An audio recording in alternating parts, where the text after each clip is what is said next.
Welcome back to the CORSAIR DreamHack Masters 2019 from Dallas, Texas, the second most populous state in America, of course, that being after California, which I guess Texas has like some roughly 28,700,000 people here. You know, that makes it about 10% of the entire American population.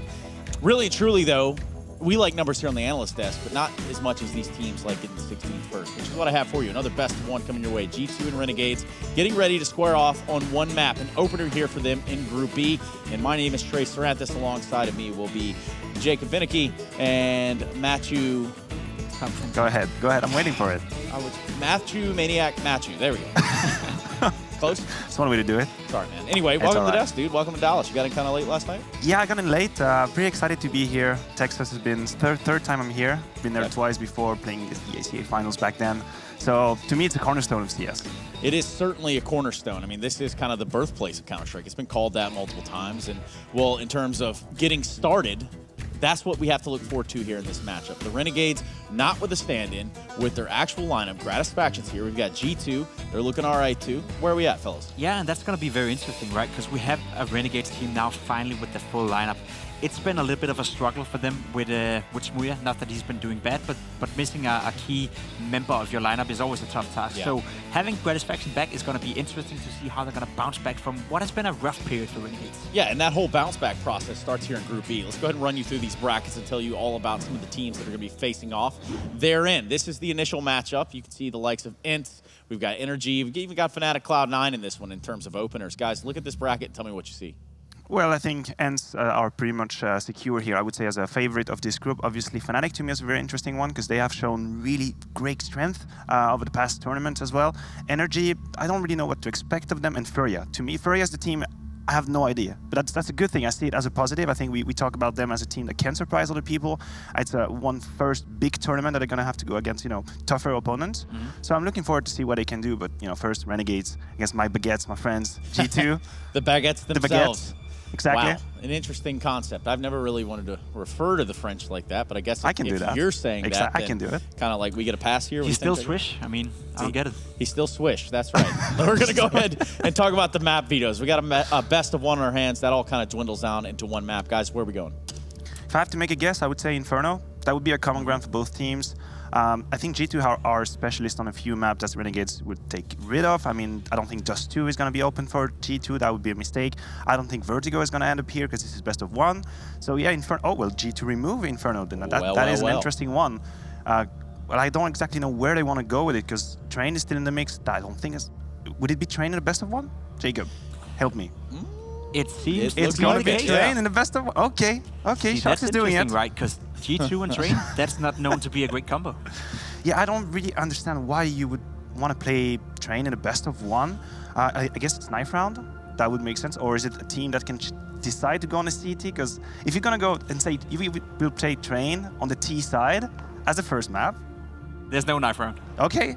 That's a good thing to know. Now you know. Now I know. So who's going to start CT? Now you know. Now I know. Let's go ahead and start to take a look into these teams. We can take a deeper path down what is the Renegades. They've had quite a triumphant return into Counter-Strike with their full lineup, but now they're looking to make sure that that is solidified once and for all. Jacob, JKS, Azza, Gratisfaction, and Liez. Now, they did do without a good bit of firepower with Gratisfaction. You could tell that did kind of weigh on them at points. Yeah, I don't think necessarily it's the firepower they're missing. I think it was the chemistry within the team that went missing a little bit. There's no doubt that Smooya as an individual is on level with Gratisfaction without being disrespectful to either of them. But I think the chemistry that Renegades have built up with their coach CORSAIR as well, and with all those wins and all the confidence that got pumped in after the major and following success at Shanghai as well, I think they were simply just missing that key part of their team. And I think we got to see how much of a team Renegades actually is. When one of these missing parts are gone for them, they're simply not working as fluent and as well as they should be. And you know, I've had a bit of time with some of the players at Summit, and all of them were singing praise for this player on the screen right here, Liez. This guy is actually pretty nuts. Listen, what was very impressive to me when I saw Lias at the major, was his ability to stay calm and focused in situations where a rookie would usually do a mistake, be a bit too aggressive, or maybe too passive, but he always found a good middle ground in clutches. He's never afraid to go aggressive when he has to. So to me, he has stepped up drastically as a new player. So now I think he has left that category. He's kind of established. But the player that I want to look at is Azur. I think Azur has dropped down a little bit lately. Might be a consequence, as Jacob was saying, that Smooya was here. So as a game leader, you have more to do. Maybe you can focus less on your individual level. But he was always part of the holy trinity of Renegades. Jacob, Azur, and JKS. He hasn't been there recently. One could only imagine it's a little bit tough to control a guy like Smooya, so I wouldn't be surprised if it has something to do with it. I think we could imagine that. Yeah, we could. I could imagine. Okay. Yeah. Well, Lias on your screen finally got him seated in exactly where we wanted to, so we could frame up that beautiful statistics down there in the bottom. But the real question is this. Coming back from having that stand-in, is that going to have any problems here for the Renegades? I feel it's a two-way street. Either it's going to reignite them and make them feel like, all right, guys, we're finally back. We're back as a team, and let's do what we did before this whole messy period where you couldn't obviously be at the tournaments because of X and Y reasons. Or it's going to be a case of them, having to refine that sort of chemistry they had. They have been playing with Smooya for quite some time. They most likely haven't been practiced for a long time as well, because they didn't really know whether he would be ready or not. So it may take them a few games or a few tournaments before they find back to what really worked for them, which was this stable team play, strong map pool, and in general just a great chemistry within the team. Well, speaking of competition, which is kind of what we have going on here at the CORSAIR DreamHack Masters, we have another side to this whole thing. Another part of this conundrum. That is G2 Esports. Kenny S. Shocks headlining it, but there are certainly some stars on to the side of them that have definitely shown their way here within the scene. Yeah, I'm a great fan of this G2 lineup for the sole reason that this is exactly what I mean by 2 very experienced players and 3 rookies type of new energy coming in. I think that's the balance that you're looking for when you build a new team. G2 at some point ran into the limit of what they could do with the old lineup. They had to refresh. They brought in new blood. They brought in Jax that we here see on the screen. They brought in Lucky. They brought in Amanek. And I think all of them, the 3 of them, have been doing great with G2. But I would say that G2 is frustration at the moment. I think they are frustrated with where they are at. They wanted to do better than that. They've been losing, left and right, losing to Valiance in Tour, losing to Vitality in Charleroi. These events, they were looking for wins, and they haven't found them. And on the plus side, now Vitality is having success, and you might not realize that, but as a Frenchman, when you play and your opponent is having success, your rivalry is, racking trophies, you want to do that too. Well, in a way, it kind of creates an arms race, right? Yeah, it's kind of like a weird Cold War in some ways. If you look at, yes, this might propel G2. It might push them to the point where, hey, we need to do something strange around here. We need to make it work for ourselves. One could only hope that would be the result of it, right? They're looking towards Vitality, thinking to themselves, all right, we should be the team. We should be the French flag to be out here and make sure that we get those trophies. But what we've seen for G2 so far, and what we see from the mentality coming out of Shocks and Kenny S, and in general that lineup in its history, I'm a little bit afraid that it's not going to have that effect, so to speak. So hopefully it will, and hopefully this guy on your screen can keep playing as well as he's been doing, because that guy is, to me at least, the best playing player in G2. I think he's super good. I think he's very much underrated, and he could be a guy that potentially could come into a team like Vitality and not only make them a top 5 team in the world, but potentially even better. Well, Maniac, just looking at this G2 lineup, and obviously you're privy a little bit more to the French scene than the rest, talk to me about some of the things that would be their kryptonite. What would keep them from succeeding? Well, I think the first step was for Shocks to realize that he wasn't maybe want to be the star anymore. He had to take that role of a mentor, kind of a teacher, in-game leader. So I think individually he has taken a little step down. He's doing better again. Past 3 months, his numbers have gone up. But that was a new challenge for him. He wasn't, just surrounded by very, clever people and he could do whatever he wanted. He had to teach to other people. Right, and that is the master training the future masters. I think that's how that works. Anyway, go ahead and use pound, or I guess it'd be number sign, however you want to look at it. If you used to use IRC, you'll completely understand. Pound RNG or pound G2 in chat. Let's get those votes hot and heavy and read them, just kind of let them flow, because I'm going to have to ask you guys along the same lines where you would put your vote when it comes down to this. I think this could end up being a very close matchup, and I'm very intrigued to see Train being played out between the 2 teams as well. I don't necessarily think that Train is a strong map for either of them. I think G2 have a history of not playing too much Train. It's not a map that Shocks is too comfortable calling on either, so there's a lot to be seen from this lineup. That said though, they have a guy like Amanek and they have a guy like Kenny S. Kenny obviously with the AWP, one of the best in the world. Was at one point the best in the world with it. I think he's slowly but surely finding some of that with him again. I was talking to him yesterday as well. He said that he was happy playing Counter-Strike again, and a happy Kenny S is a dangerous Kenny S, so it could be interesting. Yeah, that's kind of got a nice little ring to it there. A happy Kenny S is a dangerous Kenny S, and now you know. Thank you for reading our book. No, in all seriousness, are you saying that G2 will win? I'm saying that they have a chance, and I'm saying that I'm leading towards G2, yeah. Okay, so we got Pimp for G2. I don't even know if you could go against your countrymen or maybe your neighbors, I guess I should say that. I'm going to take the risk. I have to. I will, favor Renegades going into this. Finally, they have, Gratisfaction coming back. I think Train is a dangerous territory for G2. Obviously, it has to be a calculated risk. I would still favor the Renegade side. Yeah, it has left us in an interesting position here, right? Because, yes, the Renegades have full force. They have the full lineup. They have everything that they supposedly need to be that victorious team that we saw in the beginning part of this year. But G2 is G2, and Kenny S, if he's happy, and if it's true what you're saying, Jacob, that could be all it takes. Either way, I think it's the Renegades. Let's just go ahead and not even going to beat around the bush anymore. I'm pretty sure the Renegades have to be feeling more at full force now than they did coming into, say, a CS Summit or in Pro League, where they found themselves having to use 2 stand-ins at one point. Surely, but I think there's still some of that old, playing with Smooya is going to sit in them. I think it will take a few maps or a few games before they get back into that rhythm we know Renegades to be in. And let's not make a mistake here, right? There's no doubt that over the last 3 months, Renegades have by far been the better team. But are they ready for it yet? I'm not too sure. Yeah, but I do know that you're all ready for the results of our poll. I asked you to vote, and let's see what you thought. Twitch chat, where did your allegiance lie? Oh, wow. Really? A house divided. Go figure that. Oh, 51. They had to change that. 51%. Yeah, we had to get that one last the majority vote. of Twitch I think that's the guys. Kenya's happy is dangerous Kenya's. That's why. That's the 51% here right now. That had to have been the That's Jacob, point. yeah. I saw him smile yesterday.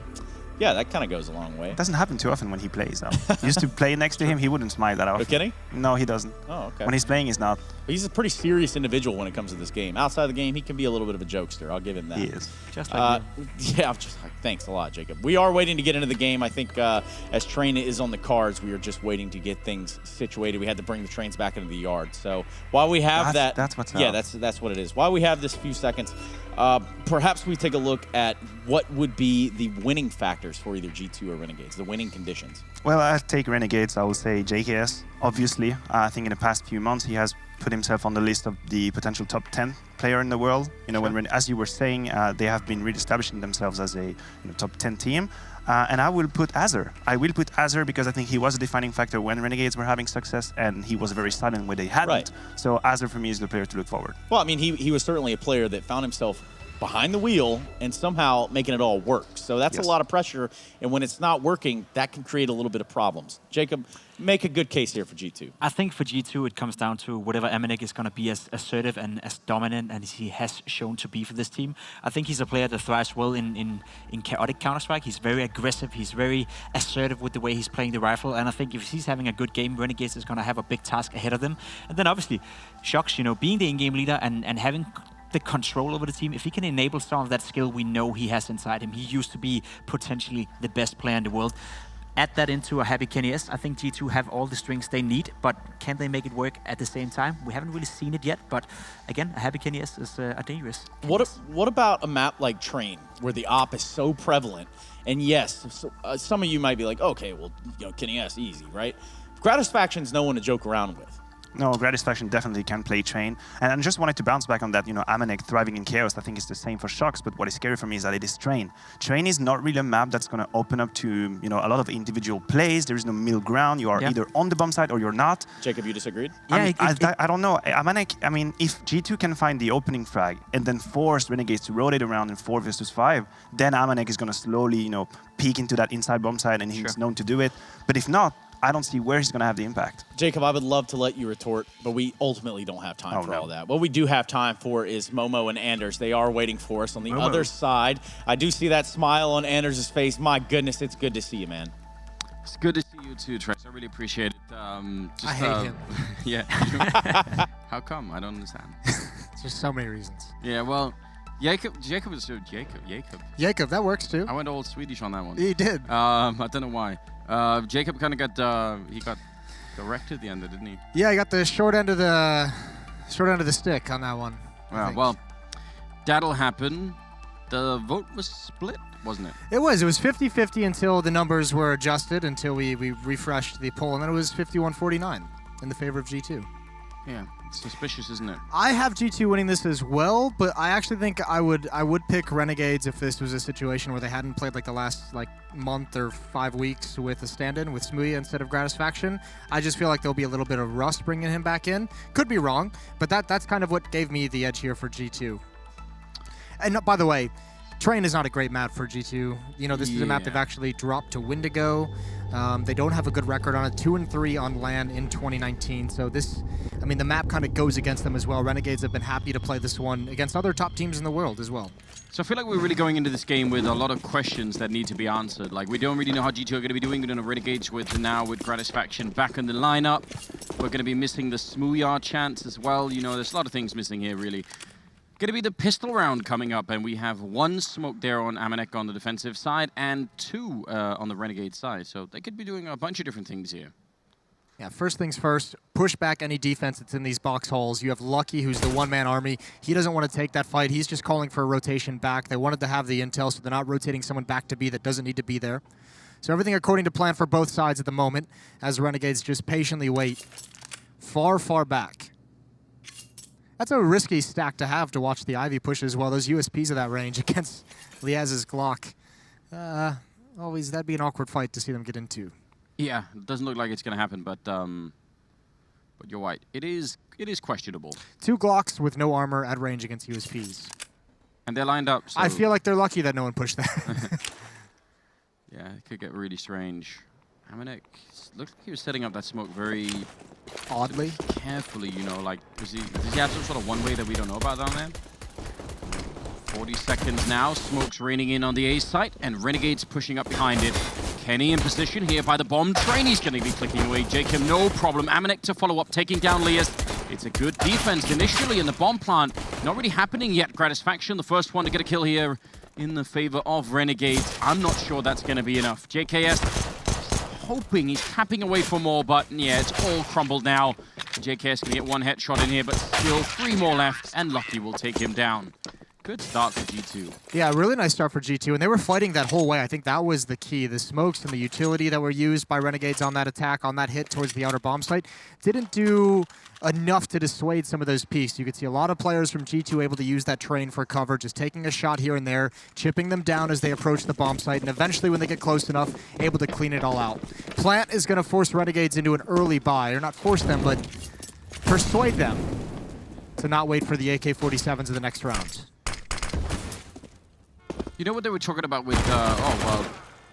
That's awkward. Yeah, got interrupted by Azza stumbling to his death. Azza just being a lemur in the ladder room. Yeah, but, you know what they're talking about on the desk, this whole idea of sort of like, you know, finding some joy playing the game. Yeah. And Kenny sort of, you know, feeling like a little bit more of a, you know, sort of good time playing Counter-Strike again. How much stock do you put into that kind of thing?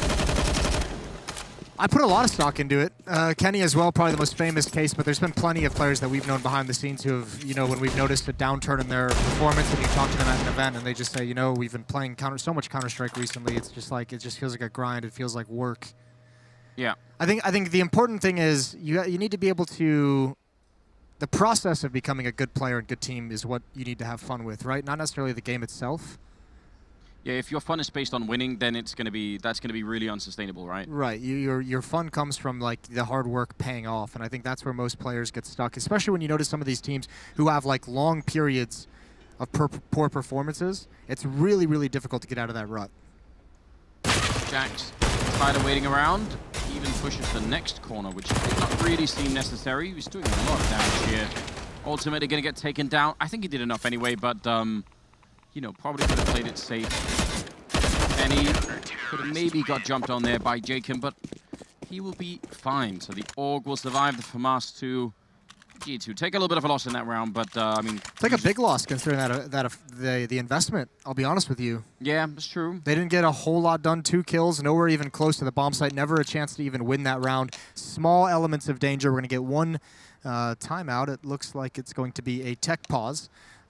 To work some things out of the server. But yeah, if you're going to go for that kind of an investment, I feel like you need a little bit more, at least to be able to at least have a position where you can win the round, right? Yeah, I mean, you know, a couple of kills there. It's a real shame that they can't follow it up Renegades with a serious buy in this round. Like, I feel like once they got those 2 kills, that would have been nice if they could have got AKs here, but Exactly, and that's why, I mean, this, again, is in hindsight, but it would have been nice to see them maybe save that round and go for the AKs in the third round and have, you know, a few more rounds of dangerous investment. Yeah. Shock's looking very serious. I feel like he's got those sad puppy eyes, Moses. Usually a good thing. Yeah, it could be. But I always want to, you know, like pick him up and give him a good hug and, I don't know. Comfort him. Buy him like a hot chocolate or something. I just feel like, Okay. I don't know. Hot chocolate. Just anything to cheer him up, that's what I'm trying to say. Do you think the success of Vitality, and I know it wasn't like a premier event, it was only a summit, but do you think seeing the other French team and like the one that you've had this storied battle with have success, do you think that puts any extra pressure on the G2 lineup? Yeah, definitely. Like if Vitality has all of a sudden experienced some kind of level where they're impressing people and they're looking good and they have ZywOo, they have this young dynamic player, it's our turn, surely? Yeah, I think that is definitely part of this, right? I think it depends on how quickly you expect the success. I really think that's an underrated thing in really any project you undertake. But I think if you think it's going to be quick, then, you know, that's going to be frustrating if it doesn't happen. But if you define it as a long-term thing, then that's fine, you know. Yeah. We'll see what they've planned here on the G2 side. Shox calling it in, reporting it in on the radio. Oh a couple of people here. That is a fine grenade. And Shox, you know, it was too tempting, even for him. Oh, wow. Well, it's just a USP after all, and he's going to get one more. That's 4 headshots. At a certain point, Shox wants the trigger discipline, and he's just like, you know what? Yeah. This isn't fair. I need to take what's given to me at this point. Don't tempt the fates. 3-0, a nice 4K for Shox with the pistol. AKs are out. Gratisfaction has an AWP. We do not have one on Kenny just yet, but he can buy one, and indeed he will, right at the end. Oh, well. 3-0. So they sort of get off to a good start here, G2. Let's see what they could do at this point now. Interesting. Gratisfaction versus Kenny. Not the exactly the classic AWP duel, but it could get interesting anyway. See if some of the rumors about Kenny smiling turn out to be true.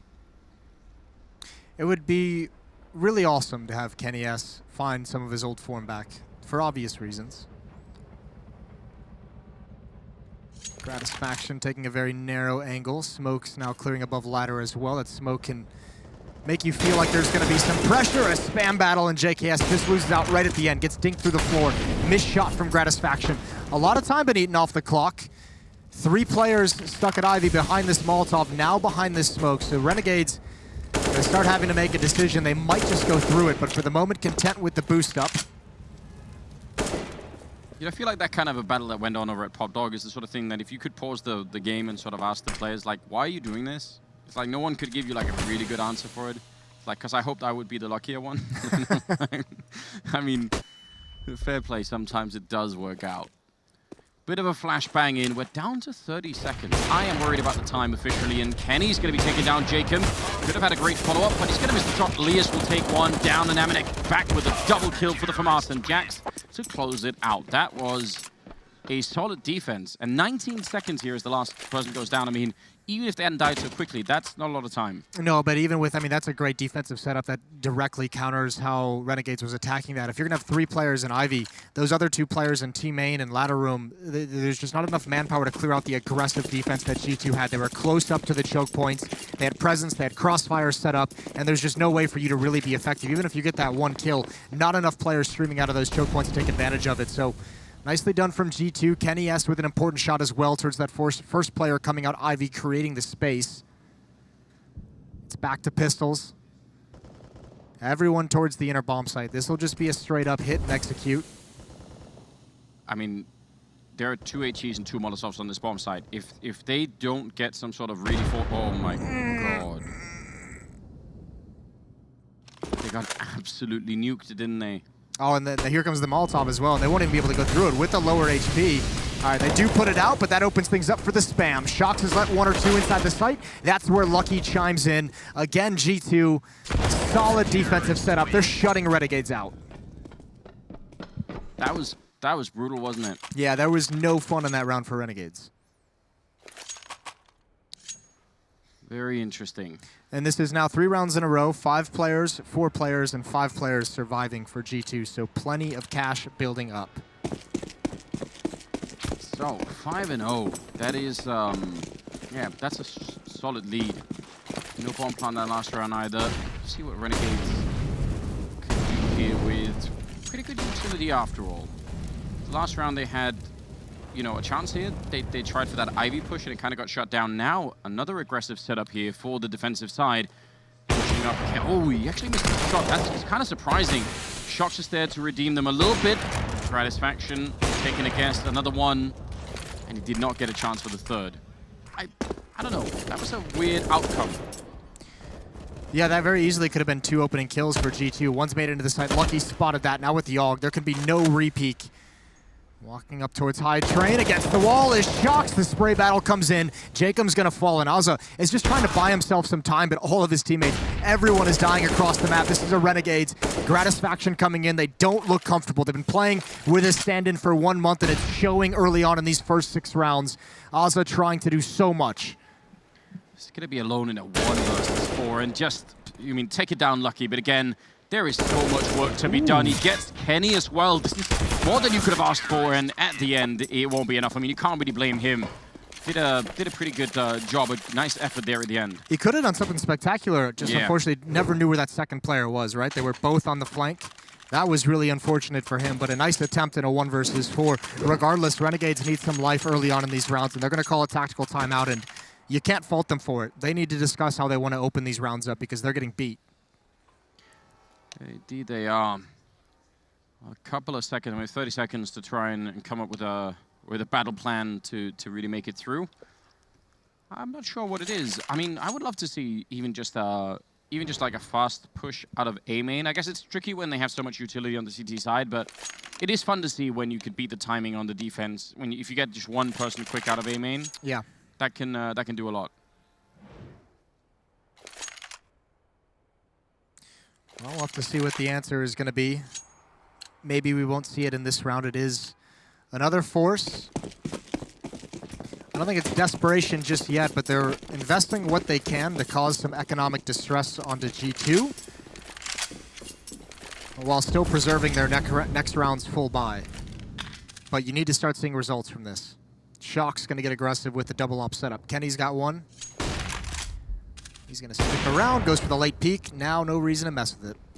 I was going to say, for me at least, it was bordering on that point in time where you don't want to, it's fine to go aggressive, but you can't really do it for an extended period of time. The nice thing is he takes that peek, he gets the intel that players are there, but he's still got a teammate, I believe that's Lucky, who's peeking up that lower ramp, so he still has the knowledge of when they cross into box halls, and because he hasn't seen anything, they can rotate Shox right back to outside. So 2 ops will be here to defend. The one area that don't really have eyes on is Ivy, and it happens to be okay. No one streaming from that position for Renegades. First kill to G2. So many smokes down, but the one smoke they didn't have was that for that little hut by the C connector. JKS gets one. Lias actually picking up a kill. That's a nice shot under the carriage there to take down Kenny S. It's still a 2-on-3 here though. JKS and Lias, it's hard to see how they could make it out, and especially now they know where Lias is and Jax is just waiting for him. He's boxed in. I can't see him making out of this one, at least not alive. He's got to make a lot of guesses. 30 seconds left. Even Shox rotating around to the ladder room. If that kill were to come out, definitely wouldn't expect the Shox follow-up. So nice play from G2. These ops doing work. They get the first 3 kills of the round for G2. Renegades even utilizing the smokes and the flashbangs, not able to neutralize the sniper rifles whatsoever. It's a powerful start. Again, the vote was very even. Yeah. And it was Train, so I think, you said, well, maybe for G2, but they're looking good right now. There was, I think, a lot of reasons, a lot of different reasons to point towards Renegades winning this match. The only difference, in my opinion, that made me pick Renegades was the stand-in situation. With Gratisfaction just now coming back, his first event with Renegades in some time. Now we have some success. An opening kill. Kenny S is boxed in. Also got advanced position, but still trades coming out, and still control of Ivy for G2. So that can provide an angle to retake on, but everyone else is falling. This is a nice round from Renegades. They're going to win this one clean. G2 from here is going to try and save these weapons. Yeah, it is a really good round. There are some rounds you win on the T side, especially, I feel like, where if you had to ask the question, could you repeat that round? Was there a pattern there that you could say, well, can we just do that again? It's I don't know. Could you push Jacob out of top dog again? Out of a smoke to get a headshot on the guy and see connected? Probably not. I mean, like, but still, what a great job. I mean, Jacob is. But that's the thing. Sometimes you need someone to make a play like that. That's like it's going to be low percentage. And you just see if it kind of shocks the rest of the team into being a little bit more confident, a little bit more assertive. I feel like Norwegian Counter-Strike is one of the strangest things because we obviously know about Rain and everything, right? Yeah. There are some of the players up there that, you know, that for a while looked really good. Like, you know, they were exciting to follow. Polly, I mean, Jacob is obviously another one from that old lineup. They just had like a whole bunch of different people. What was his name? Warclown's brother. Why can't I remember? I don't know. Well, somebody will tell me on Twitter or something. But they had like a couple of people that looked really solid, and then I feel like nothing happened. Norwegian CS has the same issue that a lot of other regions have had recently, which is just once you get to like the semi-pro levels of the region, it's just there's just massive amounts of crap and toxicity, and you know they've had their own controversies over in the Norwegian scene with their Norwegian leagues. There's been some accusations, some match fixing scandals, some cheating scandals.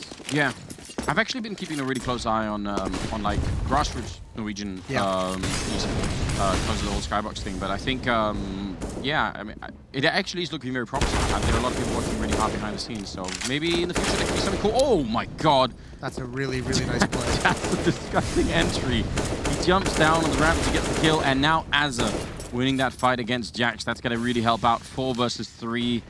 Bringing a bomb over, and it might take a while before it gets there, actually. Oh, no, this is... Well, Shox, is he going to intercept the bomb?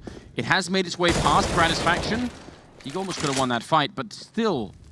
Very odd, very strange. This whole round is awkward now for both sides as well. That push in from Azza to get that, or excuse me, JKS jumping down puts so much pressure. G2 tries to rotate a bit early when they don't know the numbers, get caught off in transition. Now Shox, though, opens up that flank and he rotates back. He knows that position, that kill he gets on Gratisfaction is going to have to force Renegades to keep their eye behind them. Yeah, they're very paranoid about that, and you can't really blame them for it. They finally picked up a round. They can't really afford to let it go now. Aminek going to pick up one. Shox, he turned it around, and he got the kill on JKS. Now the Molotov on top of the bomb. Are they going to... Yeah, they do have the smoke. It's already on there, I think, so it's not really going to do much, and they take him down. What a retake here for G2. I mean, some of these rounds have been like very sort of like shut down. The double opposite. This was real style out of G2. Yeah, that was very cool. Good decision-making from Shox as well. And you could see the panic when they realized he had completely vacated the flank. Nice play. It's almost like he's a ghost. I mean, you still have to keep one player watching the flank, right? So, I mean, that just occupies manpower as the rest of your teammates come from elsewhere. 8-1. Another buy coming in for Renegades. They're out of money after this. They must win this round, and Gratisfaction at least has the leg shot. He's trapped out, though. He can't go back. They've got zoned in. They've got crosshairs on that. The smoke is going to help them get away, but still advanced position for G2. That was one of those fast A main pushes that I sort of spoken about a little bit. I mean, it was just to get a pick, I guess, but you could even follow it up sometimes. If you do get it, you could do even more. So you could definitely see they weren't quite ready for it. But is a leg shot going to be quite enough? I guess Poison proved to us no in the last game. Oh dear. That's a lot of dinks. Not a lot of damage. Sounds worse than it is. There's the pick finally. Gratisfaction has been waiting for that, and G2 simply wanted the information. Kenny going for a peek and falling. Now Jax caught out in no man's land. The only aggressive defender. He's found one. Good awareness on the fallback. Jacob trying to take advantage. He's put down, and Renegades still have not pushed up, have not gained a whole lot of the map. 4-on-4. They're going to go for that boost, which the last time wasn't smoked off or anything like that. They did get a pretty good kill out of it. And because Jax is a little bit tagged up, might be a safe position for him to be in. 35 seconds, making his way up. Azza going to get caught immediately. And now men advantage again in the favor here of G2. Also time running low, and with the flank coming in, this is looking not very good for Renegades, I'd say. Bomb finally goes down, but there's Shox, and now Aminek with the flank, and they are just everywhere, G2. Their read of the situation is absolutely expert at the moment, Lias. Yeah, he's going to get overrun. G2 winning another round here. It's so cool how they call that out. I mean, Aminek with the flank is the real power of that retake. So you can see everyone that's close to the bomb site, everyone that's in those back halls behind the train, they just play it a little bit more passive. They just cover their angles and don't try and take new ground until he's in position for that flank to be effective. That's really well done. A pause in the action to allow your teammate to utilize the power position, and it's all of a sudden 9-1. G2 looking very good. Yeah, they really are. I mean, it's sort of really lucid mid-round calling that's coming out. You know, this team very much in control of what's going on. Some of the flanks that are happening, I mean, Shock's changing his position in the last round. This time, Amanek sneaking in behind. It's very encouraging, very good to see. I mean, Trace on the desk said, you know, I think that was a good word to bring up, an arms race between two French teams. What an exciting prospect. And it would be so cool if we could actually start that conversation in the context of top-level, like, world-beating Counter-Strike, right? If we had some of these French legends back to competing for the trophies in the biggest events. And certainly you've seen what time and hard work has done for Vitality. Starting to see some of the hard work showing for G2 as well. Some very smart rotations, a very well-planned defense on train. Yeah, sort of slightly different projects in nature, right? Another one of these battles. JKS has an answer for you. Yeah, this time it worked. Yeah, this time it worked. I got lucky. It's part of the Pop Dog lottery over here. Scratched off the right numbers. Thing is, I totally understand how it works out. It's just that if you try to justify it, it is hard to justify, you know. It's like spraying a spam battle with smoke. Yeah. So I think this is the best case scenario for G2 with a man down already. Lucky has an early warning system. I don't think he'll be able to get away. No. Depending on this peak, if he wants this fight, he needs a kill. He's not going to get it. He's going to go down, but the rest of G2 is rotating here. Oh, he's got two!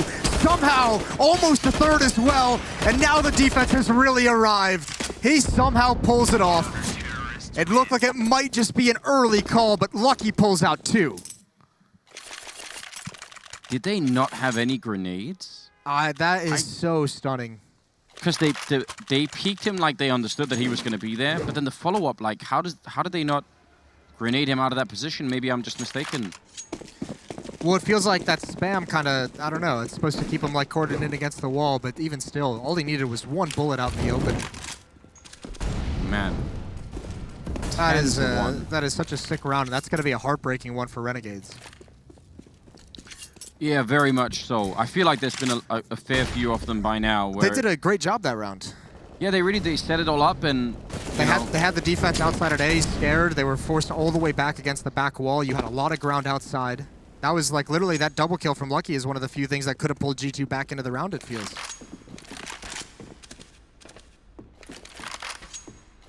Well, still two on the B bomb site. Got that one AK on Azza. Look at this late push towards the upper ramp, covered by the AWP of Shocks. That's Lucky again. He's feeling it. I mean, after that last round, who could blame him? He's going to walk right into that shot, though, so... You know. JKS didn't even let him get close. Well, this is where they're going to go anyways. Two defenders here, and they're all sitting ducks on this ramp. Jax gets two. Shocks can play it safe with the AWP.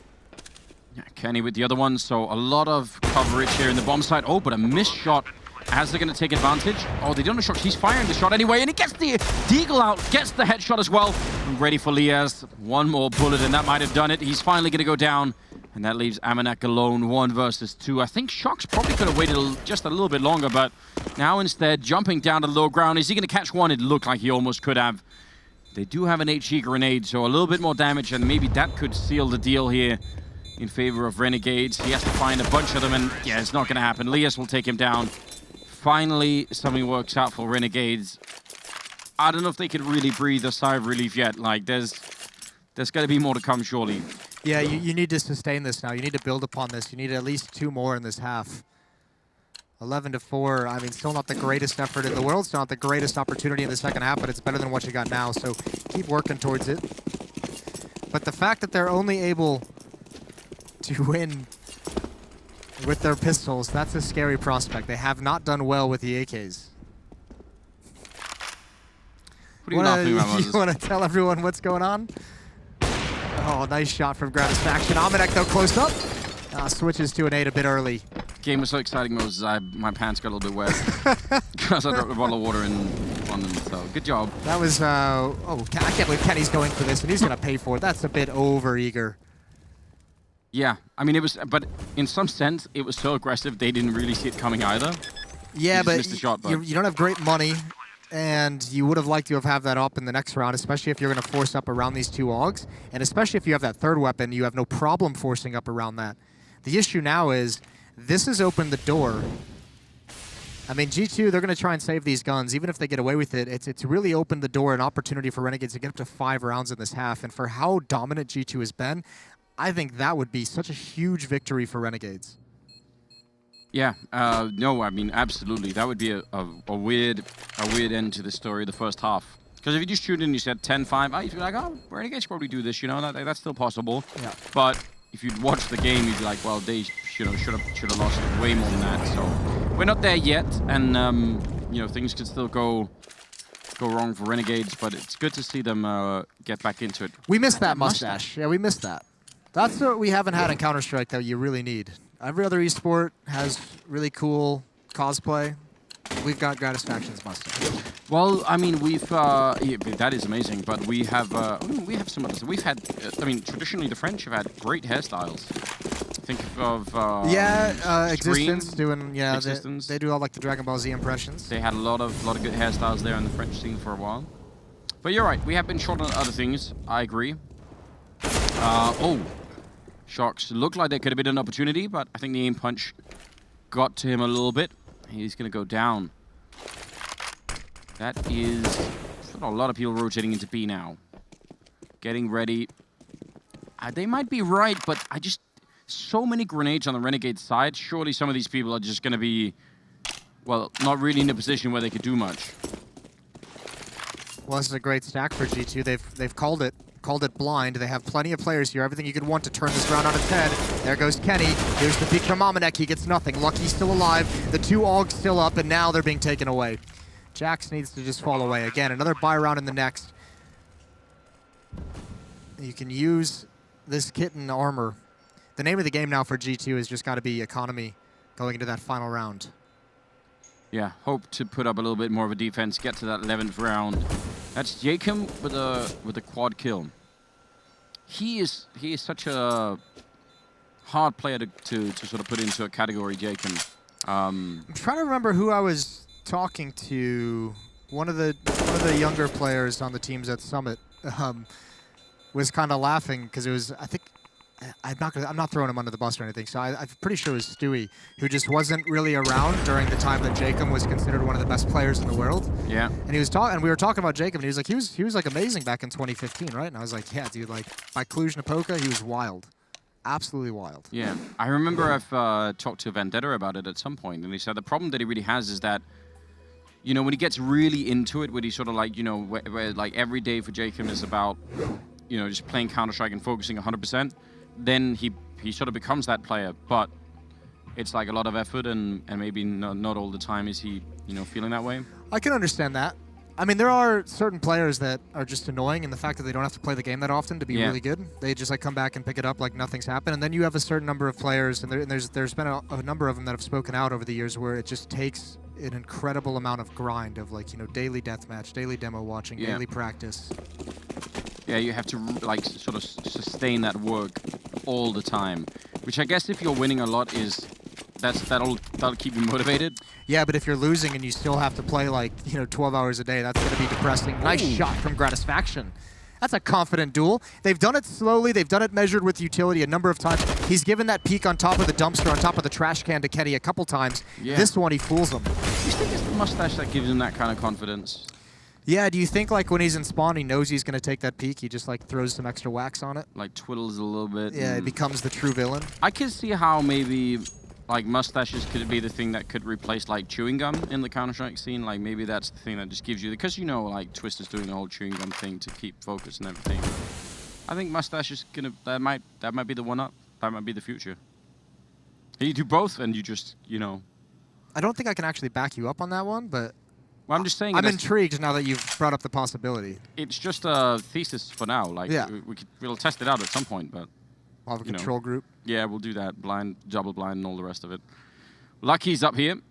always a good position, this one. I mean, if people just make a tiny mistake, they're gone, and with almost no chance for a reply. But, oh, he misses the timing, and when he's back, Azza's in position. We see clips like that on Reddit, don't we? Just More waiting like all day. unlucky. Ah, you did it. Almanac on the flank. Oh. Crab walking while spraying his shocks.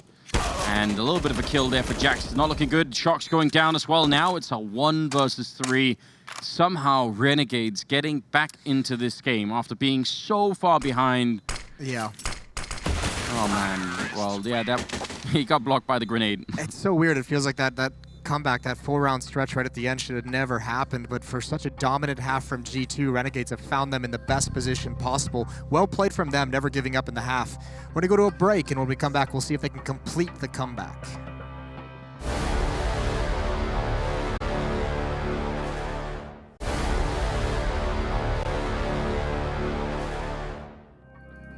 Welcome back. We are ready here with the second half of G2 and Renegades at the CORSAIR DreamHack Masters in Dallas, Texas. And well, it's been very one-sided except for the last few rounds. And somehow Renegades got back to 5 rounds. G2, they left the door open. They forgot to put on the alarm and everything. And I mean, not all of it, but some of the furniture and everything was stolen from the house of Moses. It's very sad. Now, second half coming up here, we'll see what Renegades can do on the CT side, and maybe if they could get off to a good start, this could be a really interesting game. Amanek, though, opening up. Lias with a bit of a return. That's the bomb, and one more kill for Lias, making it a double. Kenny with 2 in return, and he's looking for more, and he's going to get it as well. Taking down Jacob, and they win the round. That is the Kenny we like to see, yeah. More fist bumps, more high fives. Yeah, give him a pat on the shoulder. Fair play. That's a beautiful job. I felt like Renegades was in control of that pistol, like they grabbed the advantage, and Kenny turns it right back on him. That was very interesting. Those 2 kills happened so quickly. Yeah, pat on the shoulder, maybe a little bit of a massage, maybe a little bit of a... Definitely massage. You know, a little bit of a neck rub kind of thing. I was wondering where you're going with that. Some dangerous places you could have taken it. Here we are, second round. Scout bought by Azza, as well as Deagles and CZs. Where you got AKs and Galils and MAC-10s on the T side. If those MAC-10s get the space to work with, they can really open things up. Especially if you jump, right? Yeah, they really work best when you're in the air. Yeah, it's kind of a tragedy, isn't it? Shout out Vegas Squadron. Yeah, when are they going to be back, Moses? When are we going to see them again? I don't know. I miss them. Well, 17th round. We do have, I don't know, Renegades not completely defenseless this round. Fair few flashbangs. One good flashbang to break up a push could be good enough, and then the CCs when you get close. CCs on train could be a real nightmare. Especially when you start getting tagged by a scout or tagged by a deagle at range. Yeah, those CZs at all the awkward angles. Here we go. I mean, 5 players here for Renegades. They have the perfect call in the defense. They've rotated into the prime position to somehow bring this in their favor. There's one of those CZs. Gratisfaction still alive inside the site. He's cleared out. Like we said, in the air, it's Jax. The MAC-10 rings true, and there's a nice headshot. But the bomb will get planted. And a tough job for Renegades to retake. Yes, that was a good shot through the frame of that platform, but not sure it's going to be enough. He's really doing a lot of damage from up there, though. Good shots with the Deagle. And Jacob, he's weirdly, awkwardly stuck in this corner and does not want to keep pushing. They're trying to see if they can find the feet of Jax, but that MAC-10 is just going all the time. He's now behind them somehow. Long range, though, not really where the power is for it. He's still going to win the fight against Azza, and the bomb is so far ticked now. There's not really anything they could do, so that's a brave effort here, but Jax at the end with a quad kill the MAC-10, and they're going to win the round. It was dangerous, though. What a hero Jax is with that MAC-10, just at that high train in the front of the oil, and he's got to make everything work, and he's got to make all the right plays. That is a great job under a lot of pressure. You know, when you see like the camera shot of Jax, he looks like a player that should be called Jax. I don't know why. He looks like what? A Jax. He just looks like he would be a Jax. Yeah, the name fits what he looks like. I don't know why. Okay. It's good. I like it. I'll keep an eye for that next time we go to camera. Do that. Thanks for humoring me. I appreciate it. Anyone else? Kenny S looks like a Kenny S, I guess. Well, now he does. Now he does, because okay. Originally, if you'd showed me and said, this is Kenny, I don't know. Probably would have been like, nah. No, I don't know why. But these are hard things to really explain. Sort of like a kind of, I guess like a Counter-Strike numerology thing going on here. Well, it's like when you see like an old lady named Dorothy. Like Dorothy That just makes feels like an sense. old person name, so Yeah. you're just automatically like, yeah, that makes sense. Your name should be Dorothy. Yeah, I know what you mean. Renegade sneaking on in, looking for a couple of kills with the MAC-10 if he could get some more money there. Azaru's stolen the MAC-10. I don't know if that makes a big difference, but the bomb is going to be going up here. So, G2 well on their way again. They're back on track. Yeah, this will be a big lead. They don't need to go hunting for these, but why not? Maybe that's why. Flashbang comes out deep. Kenny not even going to take those fights. They're fine losing that MAC-10 and the MAC-10 from earlier, but don't want to risk the AK-47. So Renegades, they got to get into the action. They got to get into the thick of it right now. They need to start up. Gratisfaction going straight to the AWP. The AUGs being purchased up. Plenty of utility as well. Renegades down 5-13. They need to get this closer before G2 get too much higher. Yeah, I mean, there isn't really much left here for G2 in that sense. Like, a couple of more rounds, and then they're more or less in the end zone. So right now, Renegades need to change this around, and a little bit of an aggressive double push into PopDoc. Gratisfaction to take down Amanek. I could see how that could be the big difference here. I mean, Gratisfaction actually hasn't got a lot of kills, but now on the defensive side with the AWP, yeah, he could definitely take up a lot of the map. Oh, are they going to Molotov behind it? No, it isn't. Yeah, maybe. That could be interesting. A little bit of spray. No, Azur's pretty quick to put that out. Grenades do nothing at all. And now that they've switched sides, nobody really wants to take that strange spray battle through. Not yet, anyway. Ozza's a very good defender in this position as well in ladder room. Yeah. He does a very, very good job there. Even after all the utility is used, one Molotov miss, he gets close up, a new angle to peer up, 47 seconds. We saw G2, we were very impressed by how well they played on the CT side. It's time to put their offense to the test. They need just 3 more rounds. 3 gun rounds between them and a map 1 victory. Very low on time, though, here. I mean, 30 seconds coming out of main. You pretty much guarantee that's not going to be a fake. When you see the first player, you know that there are going to be more coming. Asa does go down. Long range there as Kenny takes down Liaz. That was a nice shot. Almost didn't stop for it, but Shox is low on health, and he's going to be going down. Jacob. It's not enough pressure on this bomb site for this much time being left. Jacob has way too much time to get comfortable and rotate around. A 6th for Renegades. Despite some nice entries from G2, they just didn't have the utility to properly attack that bomb site. Yeah, and not really the time, as you said, either to sort of try and manipulate some of those positions. They really sort of had to go for it. So let's just see. 13-6, and round number 20 coming up. Got some stuff there on G2. It's not so bad. They are lacking grenades, though, I guess.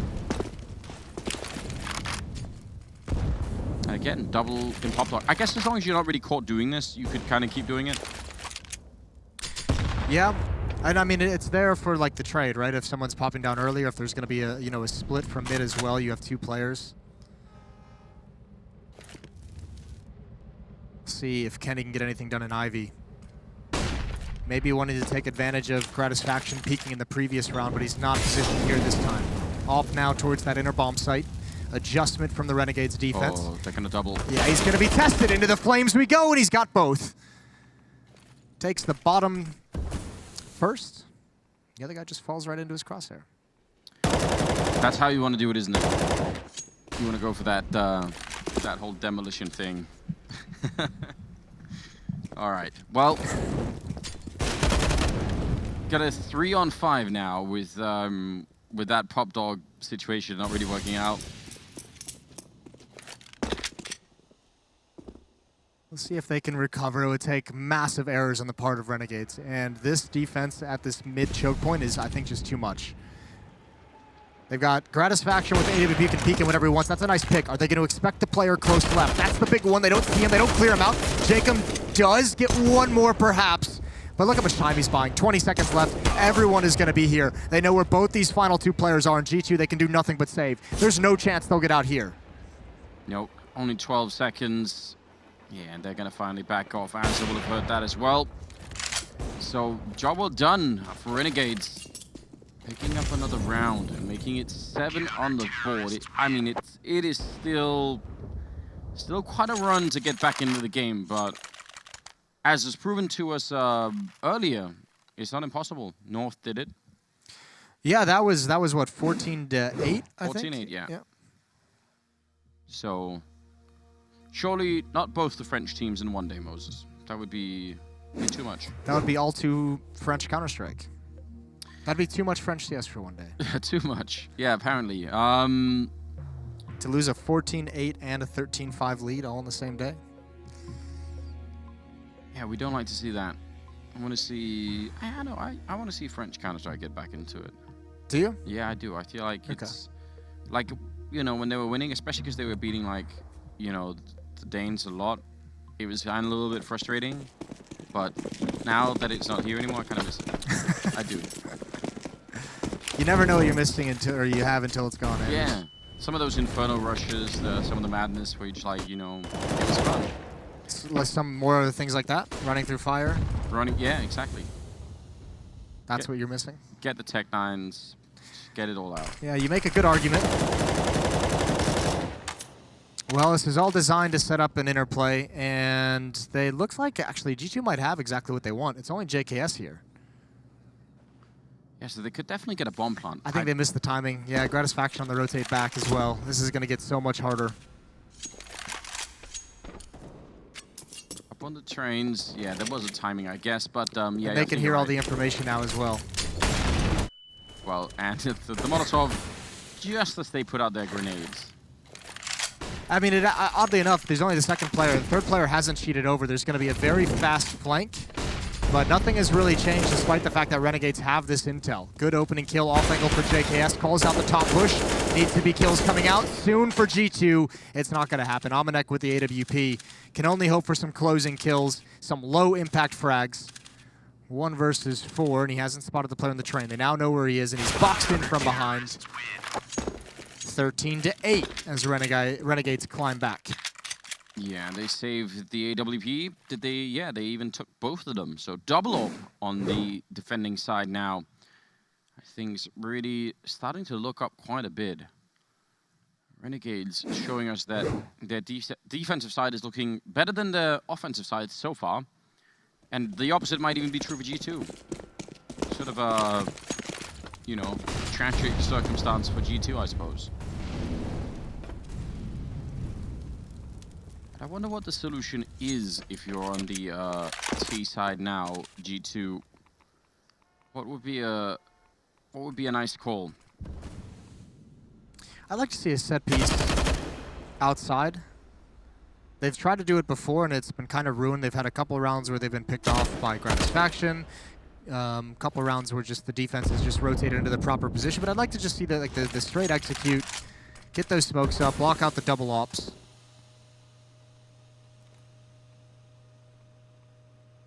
Well, that is the big... I mean, I guess... I don't know if they even realized that the double up was there yet, but you're absolutely right. Like, that is, I guess, one of the really powerful pieces you could do against it is get the smokes up. It'd be nice to see some power out of G2 as well, to be honest with you. Get those riflers shining and coming out first and create some space for Kenny to stay far back with that op and just pick and choose his targets and his route.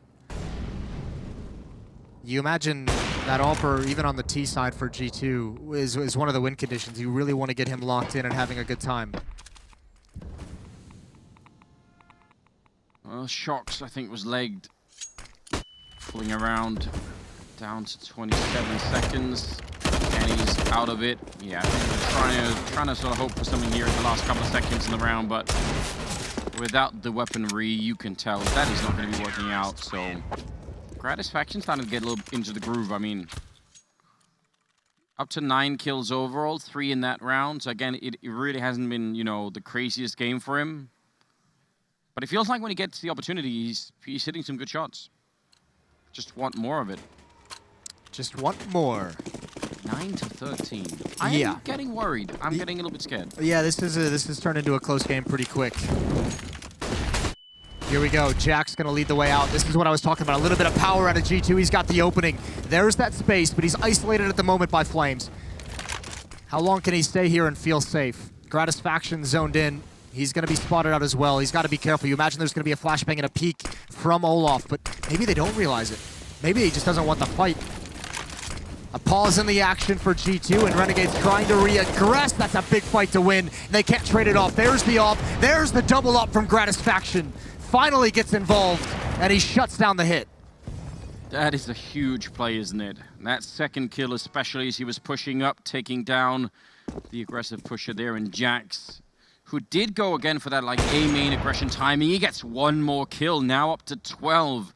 The second half has been so much better for him. Amanek going to be picking off one, but Gratisfaction ready in case he tried to make that crossing. And I mean, again, 1 versus 3. If they don't give him some of these fights, it should be very hard to find any way onto a bomb site here. Oh, running right through the timing. And he takes down Gratisfaction. Now still got 35 seconds. Walking up against JKS, falling down below, and he almost catches him. It's so close. And Jacob going to be there to help out. My God, that was scary. Yeah, that made you hold your breath. The two players he's engaging against are the ops with missed shots, falling off the trains, almost able to make that work, almost able to deal more damage. But no bomb plant, even with the full losing bonus in their favor, it's not a great buy for the G2 side of things. They might have to just settle for a half buy, but they're going to force up the AKs and Galils and CZs. A little bit of everything. Which I honestly, I don't necessarily like this just because they haven't really had a whole lot of success in these rounds. Now all of a sudden you're trying to do it with limited utility, without that AWP in play, which actually hasn't really had a whole lot of impact for G2 on this T side. But the offense is falling flat as Renegade's defense stands tall.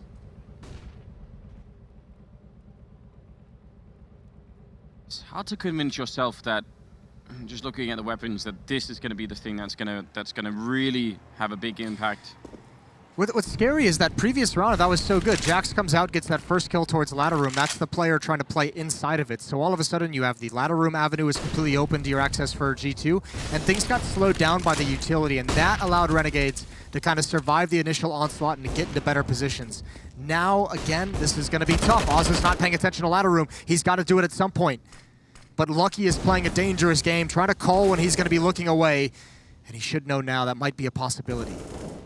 He's just waiting inside of the smoke, and when it clears, he's going to just barely. He's on 1 health. Again, living up to the name ever so slightly. 40 seconds on the clock, and the bomb will be back at main. Jacob going to be taking down Amanek, and just like that, might have swung in the favor of Renegades here. There is a Molotov on Lucky, so I don't know if he can get into a position where he can do something, but they need to win this first fight. And Jacob almost taking down Jax. And there's the follow-up. Lucky is down now. It's the bomb on Jax here with 20 seconds. Then he has to go for the fight. He's going to tap away wonderfully there against JKS, but it is not enough. Renegades, more rounds in their favor now. I mean, it's 11-13. This is out of control. Yeah, they've caught up in a big way, and this must be a half buy for G2. I don't think they can keep forcing it and expect to win this game. So Shox is going to take a timeout, talk things over with G2, probably discuss their plan, where anyone has seen any weakness in this defense they can exploit, and that'll be what they gear themselves towards. But the question becomes, what is it? Because they haven't won a gun round yet. They haven't found the solution in any way. That one was pretty successful. They've had a round of Jax getting out mid quick. That one turned into a scrappy battle. But where do you go if you're G2? I don't know. They all looked so confused. The coach was doing some very aggressive hand signaling, and Shox looked like he was completely... So it almost looked like he was getting yelled at. Lectured. It's those eyes, those puppy dog eyes, yeah. You always feel like he's getting yelled at. Yeah. Here we go. Half buy. Ooh, and that fire. The one thing that you should have known was coming, and you had no contingency for a Molotov on the ramp. They were so pumped for it, weren't they? They really were. And they have 2 flashbangs. That's it. Oh, but there is a bit of a maybe. If he was double scoped when they made their way in, that could have been like the one thing that could have made a difference, I guess. Yeah, this isn't going to work at this inner bomb site. G2 knows it. they're really kind of second-guessing where they want to go. A couple fake footsteps to give the illusion to Renegades like they're still here, but everyone's going to drop down ladder as they have control. They're going to try and make a run for the bomb site. Gratisfaction almost caught. Ozza definitely is, and now Grad is actually stuck. He actually can't move from this position. He's got to rely on his teammates, and there was only so long you're going to live in that position. Close up to the choke point. Almanac stops him, and it's a scrappy battle. JKS left in a 1-on-2. Oh, he actually is connecting under the train. JKS steps back for the grenade, and now he's going to be pushing out, looking for it, and he does not win it. Shox will take him down. Double kill for him, and G2 finally taking a step in the right direction. And it was off of some of the most ridiculous timing I've seen in a while. Like, I don't know, sending the whole team down Pop Dog does not seem like a exactly genius idea, but they push out and they catch two people. They catch Gratisfaction and Asa both sort of walking back and forth. Yeah, I think the timing of the hit was the big thing, is those players got stuck on bomb train. We can come back to that round in just a second. Lucky going to be the aggressor. He's already out up top, peering into the site. He almost had the head. He couldn't land the shot. And now, look at this. Renegades, not a strong buy, but caught with a nade is Lucky. And Jacob gives Renegades an opening kill. Yeah, says a lot, doesn't it, that they won so many rounds. Oh my god, that's a long-range spray through the smoke. Lias is not going to be happy. Asa goes down as well after getting the one kill there on Jackson. There's Jacob again, taking down Amanek. That from us really getting a lot done in this round. Yeah, they had to save immediately after losing a single round. Now it's all on Kenny, and yeah, he's going to get taken down. JKS over by Pop Dog. I think the one thing about that round, that one with the MAC-10s that the G2 won rushing outside of Pop Dog, the reason why it worked is because they actually drew they drew the third player over towards B, right? And there was a fourth player there as well. So when they came back, once they got towards the train, the timing of having Gratisfaction stuck and I think Jacob taken out on the rotation was that they had so many players close to the choke point for when the follow-up players came over. So they're actually in perfect position at that point. It was all about the timing of when they made the hit happen. But then you go to the next round and it looks sloppy. And it's all rushes at the moment for G2. Everything's been fast-paced, and this time they're going to pay for it. JKS tracking very nicely. 3 quick kills. Bomb going to try and get over. That is maybe the slowest crossing ever, but Kenny's going to get it down. Yeah, it was so slow that JKS couldn't really... He thought it would be fast. He was aiming for the fast cross. Yeah. Oh, well. There was no chance, but with the Molotov, there was also no chance. It's 14-13 now. And you're right, it's rushes, and it's like 4 spies, and it's all a little bit too much. Like, I feel like they've lost sight. We were praising them a lot in the first half, G2, about their great mid-round calling and their sort of overall, you know, understanding of the game. And it feels like that's all been washed away in the second half. I mean, their T-sides have always been a bit of a struggle, even, you know, in some of their recent past. It's been a while since we've been impressed by a French T-side, right? Like something characteristic of their style. Here still, again, as you said, it just fallen flat one more time. So obviously looked really, really cool on the CT side outside of dropping. I mean, they really took their foot off the throat of Renegades. They had them down and out. They had them in position to have a 13-2 half and let them get up towards 5 instead.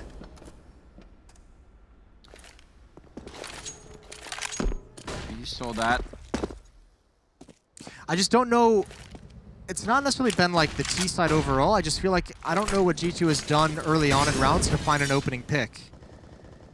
Like, they haven't really seemingly had a plan. The most success we've seen them have is a couple players jumping out of team mid and getting on that first train. Yeah. First Jackson, then Lucky. Yeah, but I agree. Outside of that, I haven't seen a whole lot of openings that have made me think, you know, they're going to open up this round and let Kenny go for a pick. They're going to throw this utility to try and draw someone into a crosshair. They're going to do a pop flash and peek to try and drop Ozza, who's been getting to ladder room. You know, there's a couple things that you can do to kind of neutralize some of these strong defensive positions that G2 hasn't really been interested in. Well, this is interesting. They've made their way out Ivy. They've managed to flank left and go all the way into CT spawn.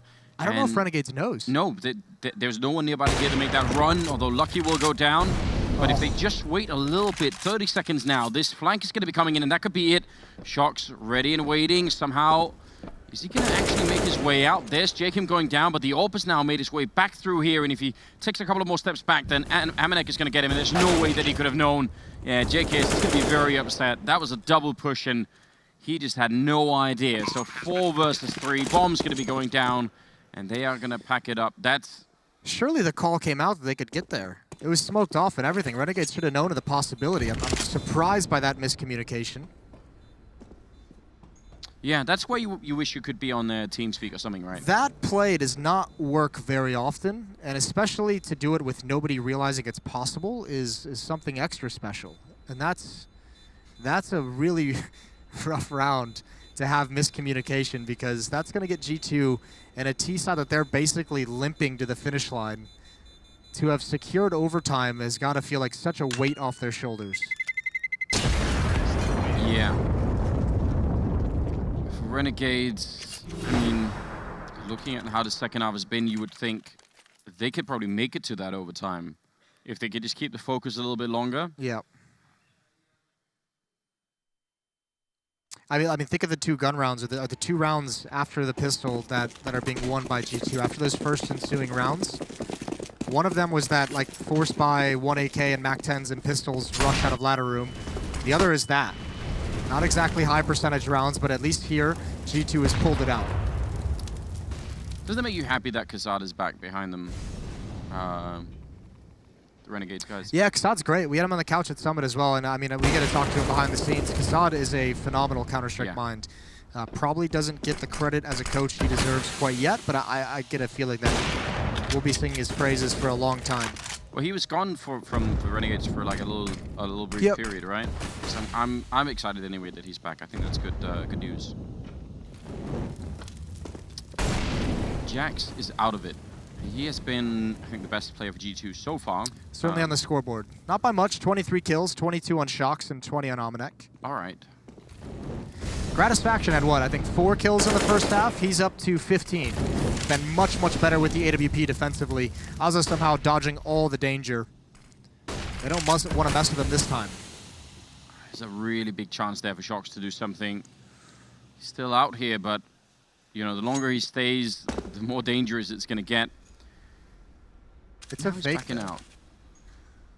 If he had gotten 1 kill, it would have been great. G2 wants to end towards the inner bomb site, and actually no rifle actually in the site. It's just JKS with the AWP. So G2 might get a free plant out of this. This might be an opportunity in a 4 versus 5 to just close out this game. Overall, nice shot from JKS. Aware of the gap in his vision, and he peeks up for 1. Still alive, though, for G2 to steal this round and this map. 3 versus 5 for the afterplant. No grenades whatsoever on G2. How do you win a round like this one? I mean, it's almost impossible. Amanek going to be going down, and now I would say it probably is impossible. Kenny going to be picking off JKS. The bomb is not really that far ticked yet. They need a lot more time here. The smoke is off the block Shox, and yeah, they're going to get both the kills there. Nicely done for Renegades. 14-15. Taking a little step closer. Yeah, the flank was coming in so slow. G2 had no chance to win that once the player inside the site goes down. 14-15. One last round for Renegades to complete the comeback, force us into overtime. That'd be something wild. G2 once up, what, 13-5. Now staring down the barrel of OT. At least they have some weapons to fight with here. Yeah. So that is, I think, a little bit of a bonus. Running through the fire. Shox, well, I mean, he got out of here last time, and he definitely had a chance for a kill, so I don't really blame him for trying it again. Lucky. Maybe putting out that Molotov and Azza. Oh, that's a dangerous game to play. He played it earlier. Remember, Azza has seen this before. Has seen the terrorist inside ladder room just hiding inside of a smoke until it fades, so... I don't think they know Shox is out here. I'm not sure, because I don't think Azza would be playing this way. Lucky's going to be going down. Now Shox, oh, he goes down to Lias. That's such an important kill. Otherwise, they would have been wrapped around, and I think Jacob would have been, well, by the E-box here, would have been a very bad position. 3 people coming out of Pop Dog. If they go for it, they need help of some kind. Have the utility. They have 4 flashbangs. They have smoke. They seem like they have everything they could want. They have the control of ladder room. They just haven't pulled the trigger yet on this hit. Small fake being thrown towards the inner bomb site.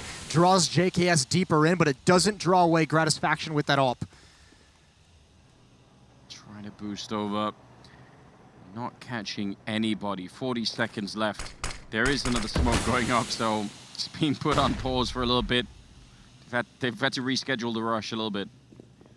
I don't know if they can actually hold it off this whole time. And those footsteps are going to give them up an indication. They're going to hear those going back towards teammates, so they know they can stay. Jacob out in the open, big fight to win. The other teammates from ladder room cannot help him out. They cannot get combined into this attack, and it's very disorganized.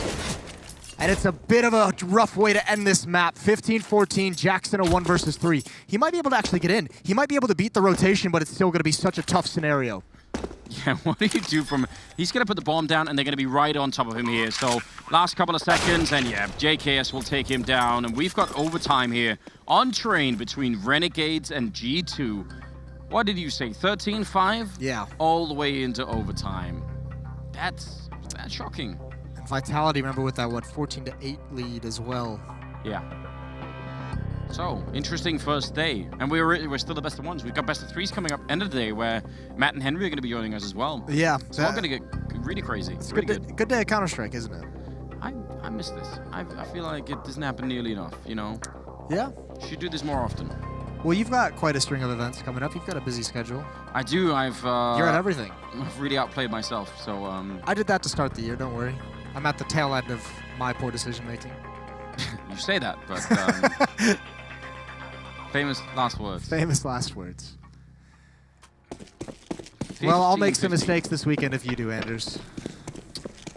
Down for a couple of mistakes, Moses. We definitely figured that out. Well, We've got now... Trace here as well, so that, you know, it's bound to happen. Here we go. Full utility, full economy for both teams. 16K MR3. Shocks with an AWP. Let's not even get into that conversation. Double ops set up on the T side. Switching into this when they have massive economy and it's already paying off. Shocks picks off Gratisfaction. That's a luxury they did not have for the entirety of regulation. It's very true, and it's a very strange fight they had over there. You know, the timing. Shocks had like peaked all the way up on the container and was like, I don't know. That seemed like odd timing for both sides, really. But it worked out, so no one's complaining on the G2 side. Now they're stacking up outside of B, and nobody is defending inside of B. Oh, and they win that fight too. I think that should be around. Unless Renegades can make a really, really nasty hard read and rotate all three players over to the B bomb site and do it now, I think, yeah, you're right, they're in trouble. Almanac turns into a lurk here, and with his position, they're throwing smokes from above ladder to make it seem like it's going to be an outer hit, and that's pulled JKS just far enough away. As if they didn't really have a leg to stand on in this round already with 2 players down, they certainly have nothing now. Yeah. And they're going to be forced away. That is a GG, I think, at least in the round. That's posturing like they want to take a bit of a fight. Pushing down, but I mean, again, they must know that there is really no entry here. Trying to do a little bit of damage. Lias. Actually, I'm not sure.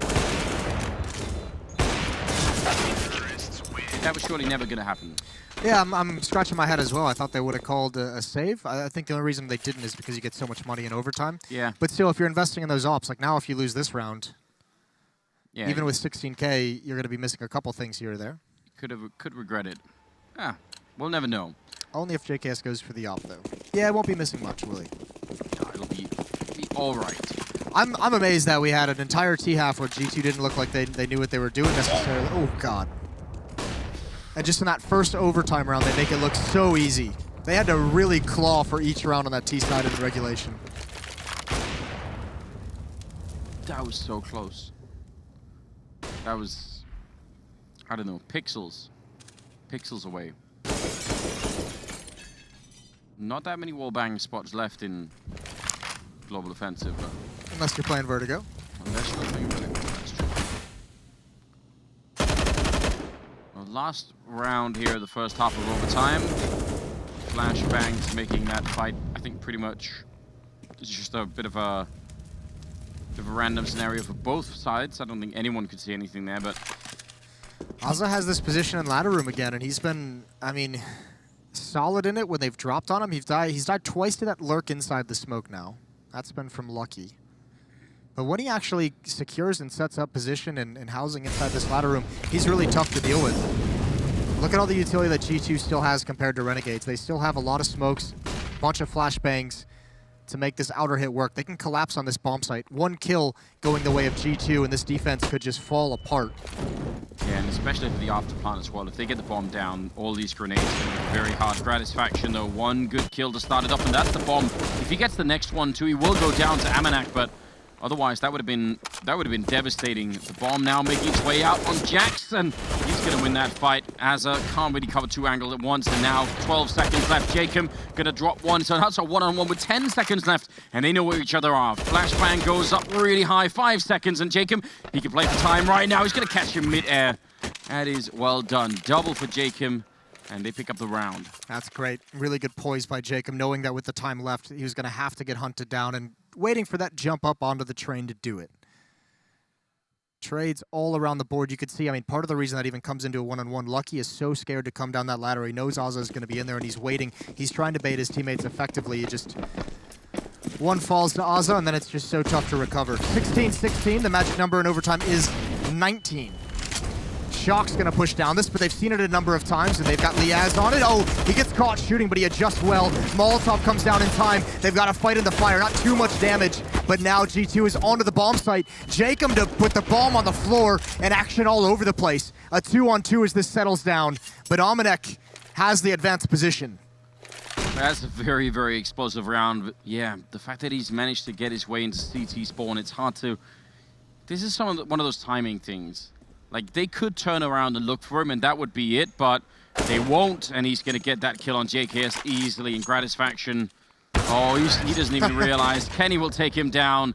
17-16, G2 win 2 out of 3 rounds on the T side. It's when you hear that scope when you're in midair, and you're like, well, I'm dead. See you later. It's a nice first half of overtime. G2 getting a couple of rounds in a half they struggled with so much. That second half was not good looking, but overtime for G2, once they got that money, looks solid. A lot of it with a double op setup as well, Shocks and Kenny.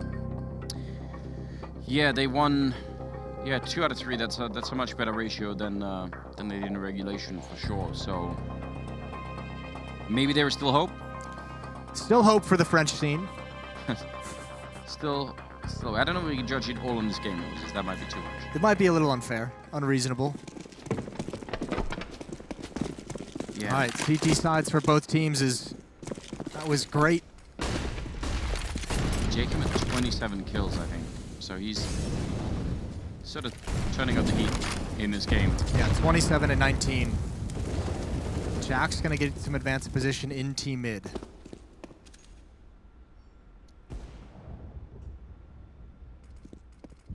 Doesn't really want to stick around. I mean, it is dangerous when they have orbs and stuff.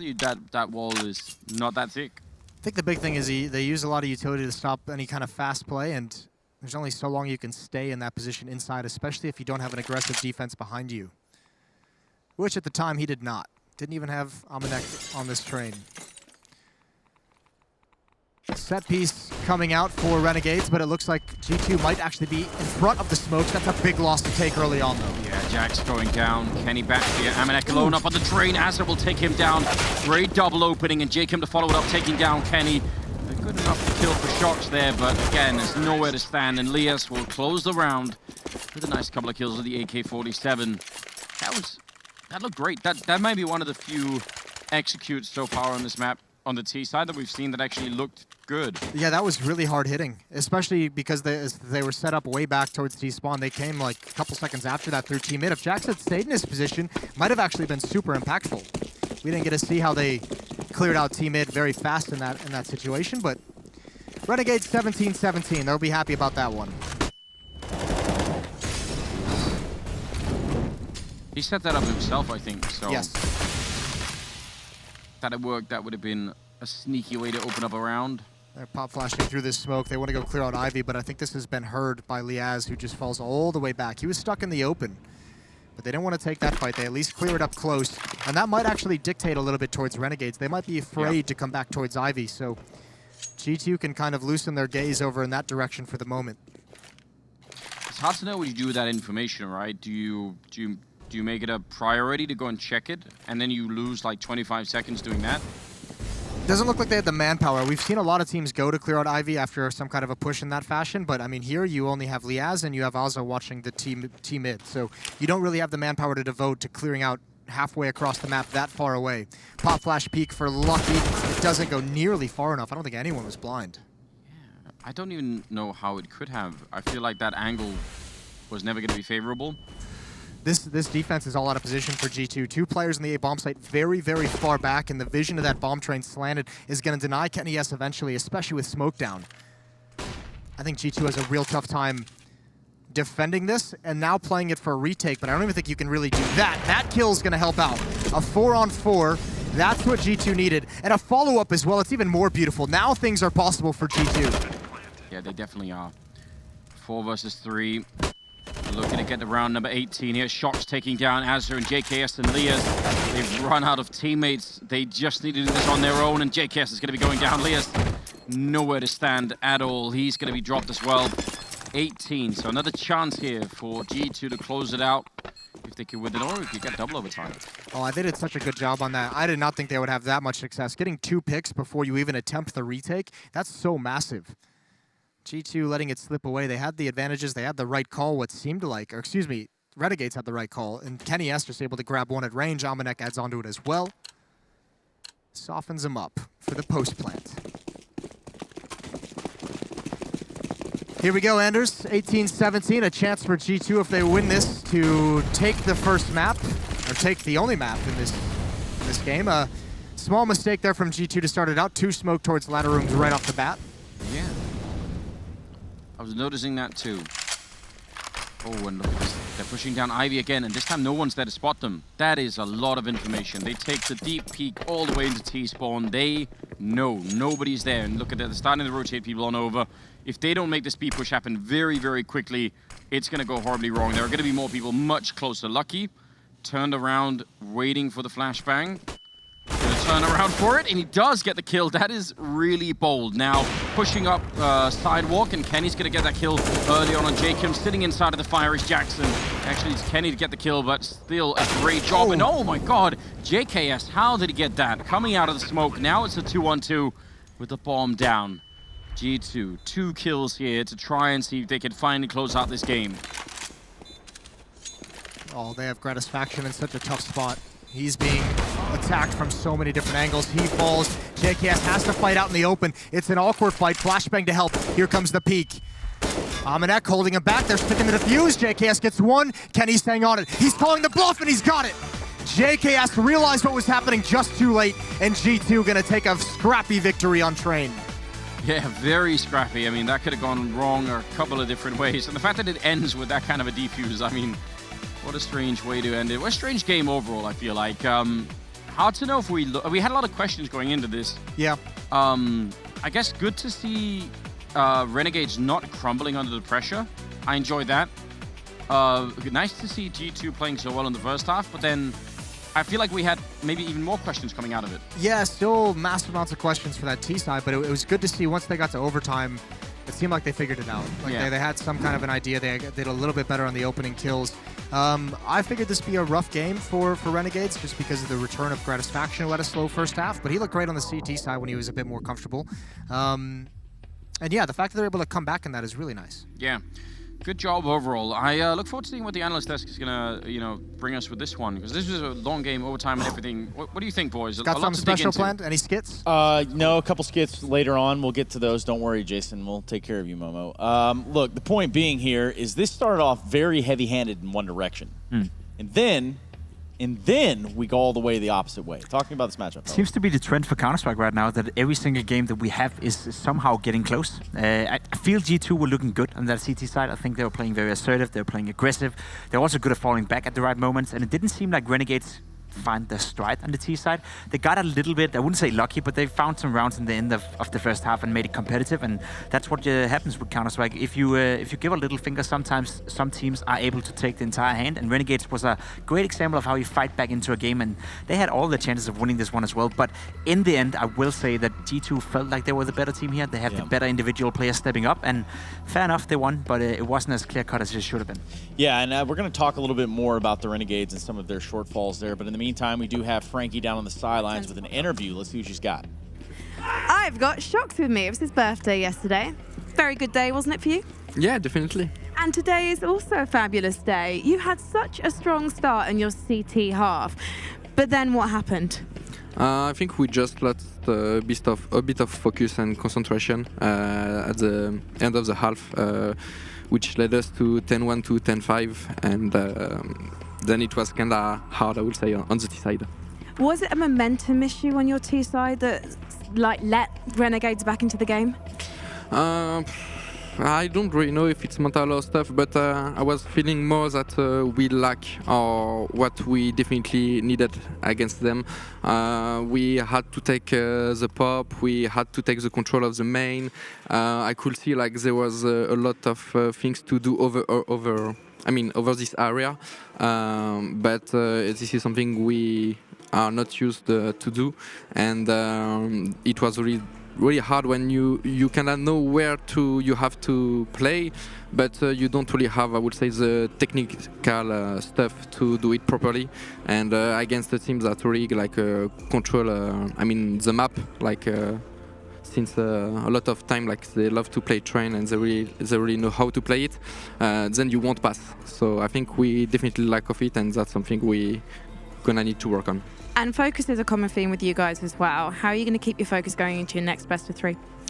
Nothing special. We're gonna practice in 1 or 2 hours, I think. So yeah, just keeping practice. As I said to you, we saw something to improve and train, so we're gonna try to do it and just then be ready for the next best of 3. Well, thank you so much for talking to me, Shox. Congratulations on winning your first match here in Dallas, and let's head back to the desk. Yeah, that's absolutely right. They do have just another matchup, and standing in their way is going to be INTS, the Finnish esports organization from Finland, known as INTS. So that's a good description. Yeah, it was about the best I could come up with on the fly. Guys, no, in all seriousness, let's talk a little bit about the Renegades here, right? Because I believe in all capacities, it was the Renegades that had a pretty good showing in terms of opening kills, this, that, and the other clutches won. I mean, they had just about everything they needed to stay in this fight. Yeah, listen, it sounds weird to say, but it felt to me like Renegades was a better team in that game for 2 reasons. First of all, G2 won both pistols in a best of 1.